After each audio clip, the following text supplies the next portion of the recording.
Hello everyone, welcome to our mini blog. तो मुझे आज आसती एसएचजी तरफ क्रिएट होता गोटे वोमेन्स डे सेलिब्रेट करने मुझे बईसिंगा। तो देखिपे यहाँ हूँ सेबका वीडियो वोमेन्स डे दिन। तो यहाँ से जगह जो वोमेन्स डे सेलिब्रेट होता बहुत खरा भी होता।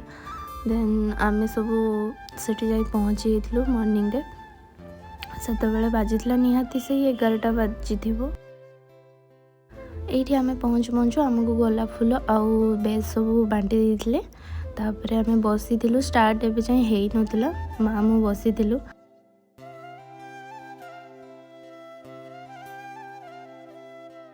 गोलाप फूलटा बहुत सुंदर होता। तो मुझे बारंबार ता सर्ट नौली। एठी माँ मु बसी एत गरम भी होता तथापि आम बसी।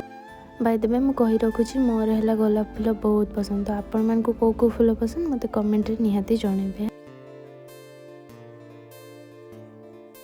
तो मुझे मामा को कहता कि तुम्हें भी गोलाप फूलटा धरिकी गोटे पोज दियो। तो मामा ये धरिकी पोज दे देते। जेहेतु आम गाड़ी रे आसिलु ट्रावेल करके तो मत ऑलरेडी वॉमिटिंग टाइप लगुला, मुंडा भल लगुन। तो मुझे एमती बसी थाए। तो देखु देखु ये ऑलरेडी प्रोग्राम स्टार्ट होता। ये वेलकम सॉन्ग से मैंने सब गाउले देखिए पारे। तापर आम किसी शपथ नहीं वोमेन्स डे रे समस्ते छिड़ा शपथ नौला। आम ये मो सहित खेलने को गोटे सांग मिल जाता गोटे कुनी बेबीटा। तो देखिपे मत से आई लव यू दीदी कहला। आई लव यू टू मुझे कहीकि गेल कर। तो देखिपे ऑलरेडी ये संबलपुरी नृत्य स्टार्ट हो जाता। तो बहुत सुंदर डांस कले से मैंने देखिपे।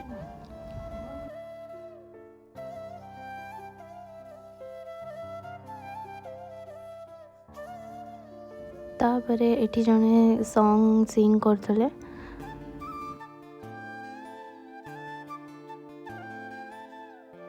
जेहेतु ऑलरेडी आम टायर्ड हो जाइए तो आम न खाई से बाहरी आसलु। माँ मु आउ 2 जन आंटी मिसिक आम बाहरी आसलु सेठू।